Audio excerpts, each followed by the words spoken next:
Hello everyone, welcome to the class.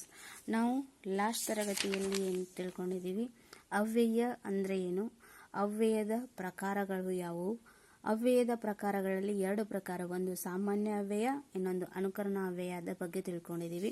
ಸಾಮಾನ್ಯ ಅವ್ಯಯದಲ್ಲಿ ಏನಾಗುತ್ತೆ ಅಂತಂದರೆ ಕ್ರಿಯೆ ನಡೆದ ರೀತಿಯನ್ನು ತಿಳಿಸುವಂಥದ್ದನ್ನು ಸಾಮಾನ್ಯ ಅವ್ಯಯ ಅಂತ ಕರಿತೀವಿ. ಇಲ್ಲಿ ಅವ್ಯಯದಲ್ಲಿ ಅವ್ಯಯ ಪದ ಯಾವುದೇ ಲಿಂಗ, ವಚನ, ವಿಭಕ್ತಿ ಪ್ರತ್ಯಯ ಹತ್ತಿದ್ರು ಕೂಡ ಅದು ಬದಲಾವಣೆ ಆಗುವುದಿಲ್ಲ. ಅದು ನಿಮಗೆ ನೆನಪಿರಲಿ.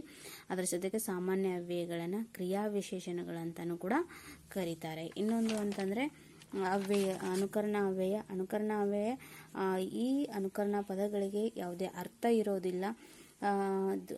ಅರ್ಥವಿರಲಾರ್ದಂಥ ಪದಗಳನ್ನು ನಾವು ಪುನಃ ಅನುಕರಿಸಿ ಏನು ಮಾತನಾಡುತ್ತೇವೆಯೋ ಅಥವಾ ಹೇಳುತ್ತೇವೆ ಅದನ್ನು ನಾವು ಅನುಕರಣಾವ್ಯಯಗಳು ಅಂತ ಕರಿತೀವಿ. ಅದಕ್ಕೆ ಅನುಕರಣಾವ್ಯಯ ಮತ್ತು ದ್ವಿರುಕ್ತಿಯನ್ನು ನೀವು ಕನ್ಫ್ಯೂಷನ್ ಮಾಡ್ಕೋಬೇಡಿ. ಅದನ್ನು ಕೂಡ ಹೇಳಿದ್ದೀನಿ ಯಾವ ರೀತಿ ನಾವು ಕಂಡುಹಿಡಿಬೇಕು ಅಂತ ಹೇಳಿ. ದ್ವಿರುಕ್ತಿ ಪದಗಳಿಗೆ ಅರ್ಥ ಇರುತ್ತೆ, ಅನುಕರಣಾವ್ಯಯ ಪದಗಳಿಗೆ ಯಾವುದೇ ರೀತಿ ಅರ್ಥ ಇರೋದಿಲ್ಲ. ಆದರೆ ಒಂದೇ ಪದ ಎರಡು ರೀತಿ ಬಳಕೆ ಆಗಿರುತ್ತೆ. ಕುಕ್ಕು ಕೂ ಅಂತ ಹೇಳುತ್ತೆ, ಅದಕ್ಕೇನು ಅರ್ಥ ಉಂಟಾ? ಅದು ಒಂದು ಪಕ್ಷಿಯ ಧ್ವನಿ. ಈ ರೀತಿ ಪ್ರಾಣಿ ಆಗಿರ್ಬೋದು, ಪಕ್ಷಿ ಆಗಿರ್ಬೋದು, ಮಗು ಆಗಿರ್ಬೋದು, ಕೆಲವೊಂದು ಕ್ರಿಯೆಯಲ್ಲಿ ಕೇಳುವಂತಹ ಒಂದು ಶಬ್ದಗಳಾಗಿರ್ಬೋದು, ಪ್ರಕೃತಿಯಲ್ಲಿ ಕೇಳುವಂತಹ ಶಬ್ದಗಳಾಗಿರ್ಬೋದು, ಇವೆಲ್ಲವೂ ಅನುಕರಣಾವ್ಯಯಕ್ಕೆ ಉದಾಹರಣೆ.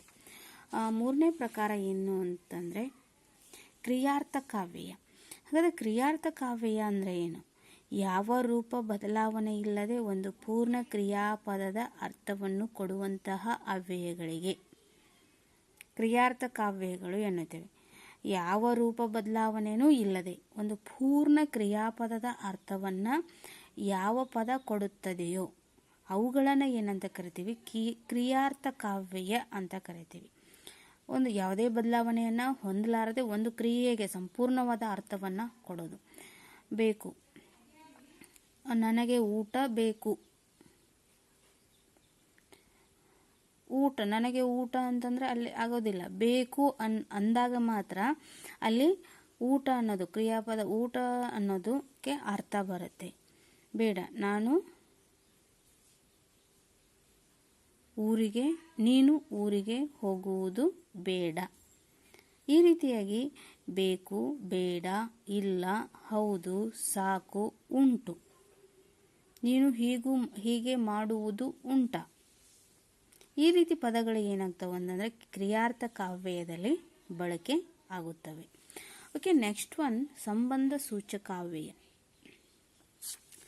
ಸಂಬಂಧವನ್ನು ಸೂಚಿಸೋದು. ಯಾವುದೇ ಒಂದು ನಾವು ಪದ ಅಥವಾ ಕೆಲವೊಂದು ವ್ಯಾಖ್ಯಾನಗಳನ್ನು ಹೇಳಬೇಕಾದ್ರೆ, ವಾಕ್ಯಗಳ ಮೂಲಕ ಮಾತಾಡಬೇಕಾದ್ರೆ ಎರಡು ವಾಕ್ಯಗಳ ನಡುವೆ ಸಂಬಂಧವನ್ನು ಬೆಸೆಯುವಂತಹ ಒಂದು ಪದಗಳಿಗೆ ನಾವು ಸಂಬಂಧ ಸೂಚಕಾವ್ಯಯ ಅಂತ ಕರಿತೀವಿ. ಇಲ್ಲಿ ನೋಡ್ರಿ, ಎರಡು ಪದಗಳನ್ನು ಇಲ್ಲವೇ ಎರಡು ವಾಕ್ಯಗಳನ್ನು ಜೋಡಿಸುವ ಶಬ್ದಗಳಿಗೆ ಸಂಬಂಧ ಸೂಚಕಾವ್ಯಯ ಅಥವಾ ಪದ ಸೂಚಕಾವ್ಯಯ ಅಂತಲೂ ಕರಿತೀವಿ. ಇನ್ನೊಂದು ಇದನ್ನು ಲಿಂಕಿಂಗ್ ವರ್ಡ್ಸ್ ಅಂತ ಕರಿತೀವಿ. ಎರಡು ಪದವನ್ನು ಜೋಡಿಸೋದು, ಎರಡು ವಾಕ್ಯಗಳನ್ನು ಜೋಡಿಸುವಂಥ ಪದಗಳು, ಅವುಗಳಿಗೆ ಸಂಬಂಧ ಸೂಚಕಾವ್ಯಯ ಅನ್ನೋದು.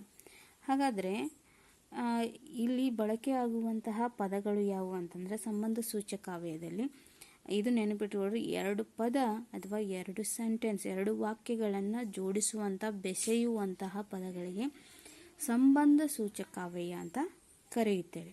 ಹಾಗಾದರೆ ಯಾವುವು ಸಂಬಂಧ ಸೂಚಕಾವ್ಯಯ?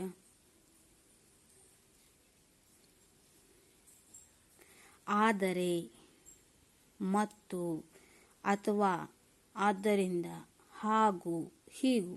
ಈಗ ವಾಕ್ಯಗಳ ರಚನೆಯಲ್ಲೇನೂ ಕೂಡ ಇದ್ರ ಬಗ್ಗೆ ನಾವು ತಿಳ್ಕೋಬಹುದು. ಇಲ್ಲಿ ಲಿಂಕಿಂಗ್ ವರ್ಡ್, ಈಗ ನೋಡಿ, ರಾಮ ಮತ್ತು ಲಕ್ಷ್ಮಣ ಕಾಡಿಗೆ ಹೋದರು. ಇಬ್ಬರು ಹೆಸರಿದೆ, ಅದನ್ನು ನಾವು ಅಲ್ಲಿ ರಾಮ ಲಕ್ಷ್ಮಣರು ಕಾಡಿಗೆ ಹೋದರು ಅಂತಲೇ ಹೇಳ್ಬೋದು. ರಾಮ ಮತ್ತು ಲಕ್ಷ್ಮಣ, ರಾಮನ ಜೊತೆ ಯಾರು ಸೇರಿಕೊಂಡ್ರು? ಲಕ್ಷ್ಮಣ, ಅಲ್ಲಿ ಬಳಕೆ ಆಗುತ್ತೆ. ಅಥವಾ ಆರ್ ಅನ್ನುವಂಥದ್ದನ್ನು ಸಾಕಷ್ಟು ಎಲ್ಲದಕ್ಕೂ ನಾವು ಬಳಕೆ ಮಾಡ್ತೀವಿ. ಆದ್ದರಿಂದ, ಹಾಗೂ, ಹೀಗೂ ಈ ಪದಗಳು ಹೆಚ್ಚಾಗಿ ನಮ್ಮ ಪದಗಳನ್ನು ಜೋಡಿಸುವಾಗ ಈ ಒಂದು ಸಂಬಂಧ ಸೂಚಕಗಳನ್ನು ಹೆಚ್ಚಾಗಿ ಬಳಕೆ ಮಾಡ್ಕೋತೀವಿ. ನೆಕ್ಸ್ಟ್ ಒನ್ ಅವಧಾರಣಾರ್ಥ ಕಾವ್ಯ, ಅವಧಾರಣೆಯ ಅಂತ ಕರಿತೀವಿ. ಹಾಗಾದರೆ ಅವಧಾರಣಾರ್ಥ ಕಾವ್ಯ ಅಂತಂದರೆ ಹಲವಾರು ವ್ಯಕ್ತಿ ವಸ್ತುಗಳಿರುವಾಗ ಅವುಗಳಲ್ಲಿ ಒಂದನ್ನೇ ನಿಶ್ಚಿತಾರ್ಥದಲ್ಲಿ ಅಥವಾ ನಿರ್ದಿಷ್ಟಾರ್ಥದಲ್ಲಿ ಹೇಳಲು ಅವಧಾರಣೆಯ ಎನ್ನುವ ಸ್ವರವನ್ನು ಪಡೆದುಕೊಂಡು ಪ್ರತಿ ನಾಮವು ಅವಧಾರಣಾರ್ಥ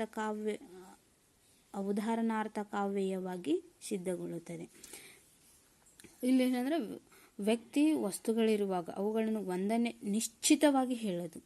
ಆ ಒಂದು ವಸ್ತು ಬಗ್ಗೆ ಆಗಿರ್ಬೋದು, ವ್ಯಕ್ತಿ ಬಗ್ಗೆ ಆಗಿರ್ಬೋದು, ಅದರ ಬಗ್ಗೆನೇ ನಾವು ಸ್ಪಷ್ಟವಾಗಿ ಹೇಳಬೇಕಾದ್ರೆ, ನಿರ್ದಿಷ್ಟವಾಗಿ ಹೇಳಬೇಕಾದ್ರೆ ಅಲ್ಲಿ ಅನ್ನುವಂಥ ಸ್ವರವನ್ನು ಆ ಪದದ ಕೊನೆಗೆ ನಾವು ಬಳಕೆ ಮಾಡಿದ್ದೀವಿ ಅಂತಂದರೆ ಅದನ್ನೇ ನಾವೇನನ್ನು ಅಂತ ಕರಿತೀವಿ ಅವಧಾರಣಾರ್ಥ ಕಾವ್ಯ. ಇದರಲ್ಲಿ ಮುಖ್ಯವಾಗಿ ಅನ್ನುವಂಥದ್ದು ಬಳಕೆ ಆಗಿರುತ್ತೆ. ಯಾವುದು? ದೀರ್ಘ ಸ್ವರ ಅನ್ನುವಂಥದ್ದು. ಅದಕ್ಕೆ ಇದನ್ನು ಈ ಅವಧಾರಣಾರ್ಥ ಕಾವ್ಯದಲ್ಲಿ ಇದನ್ನು ಹೆಚ್ಚಾಗಿ ಗಮನ ಹರಿಸಬೇಕು. ಇಲ್ಲಿದೆ ನೋಡು, ರಾಮನೇ ದಶರಥನ ಹಿರಿಯ ಮಗ. ರಾಮನೇ ದಶರಥನ ಹಿರಿಯ ಮಗ ಅಂತ ಅನ್ನಕ್ಕೆ ಬರಲ್ಲ, ಇದೆ ಅಲ್ಲಿ. ರಾಮನೇ ನಿರ್ದಿಷ್ಟವಾಗಿ ಹೇಳ್ತೀವಿ, ಇದರಲ್ಲಿ ಯಾವುದೇ ಸುಳ್ಳಿಲ್ಲ ಅಥವಾ ಭಯ ಇಲ್ಲ, ಅಂಜಿಕೆ ಇಲ್ಲ. ರಾಮನೇ ದಶರಥನ ಹಿರಿಯ ಮಗ, ರಾಮನ್ ಬಿಟ್ಟರೆ ಯಾರೂ ಇಲ್ಲ ಅನ್ನೋದು ನಿರ್ದಿಷ್ಟವಾಗಿ ಹೇಳೋದು. ಇನ್ನೊಂದು ನೀ ಕಳ್ಳೇನು ಅಂತ ಅನ್ನೋದಲ್ಲ. ಅವಧಾರಣಾರ್ಥ ಕಾವ್ಯದಲ್ಲಿ ನೀನೇ ಕಳ್ಳ, ಸ್ಪಷ್ಟವಾಗಿ ಅವನ ಬಗ್ಗೆ ಎಲ್ಲ ಸಾಕ್ಷಿ ಆಧಾರಗಳು ಸಿಕ್ಕಾಗ ನಾವು ಯಾವ ರೀತಿ ಹೇಳ್ತಿರ್ತೀವೋ ಅದೇ ರೀತಿ ನೀನೇ ಕಳ್ಳ, ನಿನ್ನನ್ನು ಬಿಟ್ಟು ಬೇರೆ ಯಾರೂ ಇಲ್ಲ, ನೀನೇ ಕಳ್ಳ ಅಂತ ಹೇಳುವಾಗ ಅಲ್ಲಿ ಅವಧಾರಣಾರ್ಥ ಕಾವ್ಯ ಬರುತ್ತೆ. ಭೀಮನೇ ದ್ರೌಪದಿಯ ಪ್ರೀತಿ ಪಾತ್ರ ಗಂಡ. ದ್ರೌಪದಿಗೆ 5 ಜನ ಗಂಡ ಇದ್ರು. ಆದರೆ ಭೀಮ ದ್ರೌಪದಿ ಮೇಲೆ ಹೆಚ್ಚು ಪ್ರೀತಿಯನ್ನು ಹೊಂದಿರ್ತಾನೆ. ಅದರ ಜೊತೆಗೆ ದ್ರೌಪದಿಯೂ ಕೂಡ ಭೀಮನ ಮೇಲೇನೆ ಹೆಚ್ಚು ಪ್ರೀತಿಯನ್ನು ಹೊಂದಿರ್ತಾನೆ. ಭೀಮನೇ ದ್ರೌಪದಿಯ ಪ್ರೀತಿಯ ಪಾತ್ರ ಗಂಡ. ಅವನು ಬಿಟ್ಟರೆ ಬೇರೆ ಯಾರೂ ಇಲ್ಲ, ಪ್ರೀತಿಯ ಪಾತ್ರದ ಗಂಡ ಯಾರೂ ಇಲ್ಲ. ನಮ್ಮ ಮಾತ್ರ ಗಂಡ ಅಂದರೂ 4 ಜನ ಇದ್ದಾರೆ, ಆದರೆ ಹೆಚ್ಚು ಪ್ರೀತಿ ಹೊಂದಿದಂಥವನು ಯಾರು ಅಂತಂದರೆ ಭೀಮನೇ ಅಂತ ಹೇಳ್ತಾರೆ. ಇದೇ ನನ್ನ ಶಾಲೆ, ಇದನ್ನು ಬಿಟ್ಟರೆ ಇಲ್ಲ. ಸ್ಪಷ್ಟವಾಗಿ ಯಾವುದಾದ್ರು ಬೇರೆ ಸ್ಕೂಲಿಗೆ ಹೋಗಿದ್ದೆ ನನ್ನ ಶಾಲೆ ಅಂತ ಹೇಳೋದಕ್ಕೆ ಬರಲ್ಲ. ನಾವು ಕಲ್ತಂಥ ಶಾಲೆಗೆ ಹೋಗಿ ನಾನು ಕಲ್ತಂಥ ಶಾಲೆ ಇದೇ ಅಂತ ಹೇಳಿದ್ದೀವಿ ಅಂತಂದರೆ ಅಲ್ಲಿ ನಿಶ್ಚಿತವಾಗಿರುತ್ತೆ, ಸ್ಪಷ್ಟವಾಗಿ ಕೂಡ ಇರುತ್ತೆ. ಅರಿವೇ ಗುರು ಅನ್ನೋದ್ರಲ್ಲಿ ತಪ್ಪಿಲ್ಲ. ನಾವೇನು ಅರ್ಥ ಮಾಡ್ಕೋತೀವಿ, ಅರಿತೀವಿ, ಅದೇ ಗುರು ಅಂತ.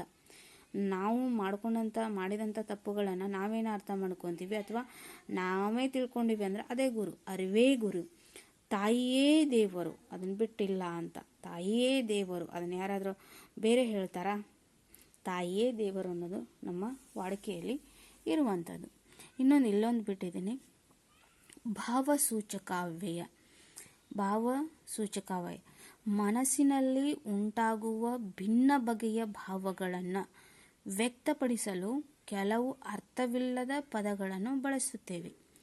ಮನಸ್ಸಿನಲ್ಲಿ ಉಂಟಾಗುವ ಭಿನ್ನ ಬಗೆಯ ಭಾವಗಳನ್ನು, ವಿಭಿನ್ನ ರೀತಿಯ ಭಾವನೆಗಳನ್ನು ವ್ಯಕ್ತಪಡಿಸಲು ಕೆಲವು ಅರ್ಥವಿಲ್ಲದ ಪದಗಳನ್ನು ಬಳಸುತ್ತೇವೆ. ಅಂಥವುಗಳಿಗೆ ನಾವು ಏನಂತ ಕರಿತೀವಿ ಅಂದರೆ ಭಾವಸೂಚಕಾವ್ಯಯ ಎನ್ನುತ್ತೇವೆ. ಅಂದರೆ ಏನು? ನಮ್ಮ ಭಾವನೆಗಳನ್ನು ವ್ಯಕ್ತಪಡಿಸೋದಕ್ಕಾಗಿ, ನಮ್ಮ ಮನಸ್ಸಲ್ಲಿರುವಂತಹ ವಿಷಯವನ್ನು ವ್ಯಕ್ತಪಡಿಸೋದಕ್ಕೆ ಅರ್ಥವಿರಲಾರ್ದಂತಹ ಪದಗಳನ್ನು ನಾವು ಬಳಸಿದರೆ ಅದನ್ನು ಭಾವಸೂಚಕಾವ್ಯಯ ಅಂತ ಕರಿತೀವಿ. ಅಬ್ಬಾ ಹಾವು, ದೊಡ್ಡದೊಂದು ಹಾವು ನೋಡಿದರೆ ಅಬ್ಬಾ ಹಾವು ಅಂತ ಇರ್ತೀವಿ. ಆಹಾ ಎಷ್ಟು ಸುಂದರ. ಯಾವುದರ ಸುಂದರವಾದಂಥ ಒಂದು ನಿಸರ್ಗವನ್ನು ನೋಡಲಿ ಅಥವಾ ಕಟ್ಟಡವನ್ನು ನೋಡಲಿ, ದೇವಸ್ಥಾನ, ಆಹಾ ಎಷ್ಟು ಸುಂದರವಾದ ದೇವಸ್ಥಾನ, ಆಹಾ ಎಷ್ಟು ಸುಂದರವಾದ ಪ್ರಕೃತಿ. ಭಲೇ ವೀರಭದ್ರ, ಇದನ್ನು ಕೆಲವೊಂದು ದೇವರ ಹೆಸರುಗಳನ್ನ ಹೇಳುವಾಗ ಭಲೇ ವೀರಭದ್ರ, ಭಲೇ ಕಾಳಿಕಾಂಬ ಅಂತ ಹೇಳಿ ಕರಿತೀವಿ. ಇದಕ್ಕೆ ಯಾವುದೇ ಅರ್ಥ ಇಲ್ಲ, ಆದರೆ ಇವು ನಮ್ಮ ಮನಸ್ಸಿನ ಭಾವನೆಯನ್ನು ವ್ಯಕ್ತಪಡಿಸೋದಕ್ಕೆ ಈ ಪದಗಳನ್ನ. ಅಯ್ಯೋ ರಾಮ, ಏನಾದರೂ ದುಃಖ ಆಯಿತು ಅಂದರೆ, ನೋವಾಯಿತು ಅಂದರೆ ಅಯ್ಯೋ ರಾಮ, ಅಯ್ಯೋ ಪಾಪ, ಈ ರೀತಿಯಾಗಿ. ಶಭಾಷ್, ಯಾರಾದರೂ ಒಳ್ಳೆ ಕೆಲಸ ಮಾಡಿದರೆ, ಏನಾದರೂ ವಿನ್ ಆದರೆ, ಅವ್ರಿಗೆ ಜಯ ಸಿಕ್ತು ಅಂದರೆ ಶಭಾಷ್ ಗಂಡುಗಲಿ ಅಂತ ಕರಿತೀವಿ, ಶಭಾಷ್ ಹುಡುಗ ಅಂತ ಕರಿತೀವಿ. ಈ ರೀತಿ ಒಂದು ಭಾವಸೂಚಕಾವ್ಯಗಳನ್ನು ನಾವು ಬಳಕೆ ಮಾಡ್ಕೋತೀವಿ. ಈ ರೀತಿಯಾಗಿ ಭಾವಸೂಚಕಾವ್ಯಯ, ಕ್ರಿಯಾರ್ಥಕಾವ್ಯಯ, ಸಂಬಂಧ ಸೂಚಕಾವ್ಯಯ, ಅವಧಾರಣಾರ್ಥಕಾವ್ಯಯ, ಸಾಮಾನ್ಯ ಅವ್ಯಯ, ಅದರ ಜೊತೆಗೆ ಅನುಕರಣಾವ್ಯಯ, ಈ ರೀತಿಯಾಗಿ 6 ಪ್ರಕಾರಗಳನ್ನು ನೋಡ್ತೀವಿ. ಅದರ ಜೊತೆಗೆ ಇನ್ನೂ 2 ಪ್ರಕಾರ ಕೃದಂತಾವ್ಯಯ, ತದ್ಧಿತಾಂತಾವ್ಯಯ ಇದೆ. ಅವು ಇದಕ್ಕಿಂತ ಒಂದಿಷ್ಟು ಡೀಪ್ ಆಗಿ ಬರುತ್ತೆ. ಇವುಗಳ ಬಗ್ಗೆ, ಇವು 6 ಪ್ರಕಾರಗಳ ಬಗ್ಗೆ ಓದಿ ಅಭ್ಯಾಸ ಮಾಡ್ಕೊಳ್ಳಿ. ನಿಮ್ಗೆ ಯಾವುದಾದ್ರೂ ಕನ್ಫ್ಯೂಷನ್, ಪದಗಳ ಬಗ್ಗೆ ಕನ್ಫ್ಯೂಷನ್ ಇದ್ದರೆ ಕೇಳ್ಬೋದು. ಓಕೆ, ಬಾಯ್ ಸ್ಟೂಡೆಂಟ್ಸ್.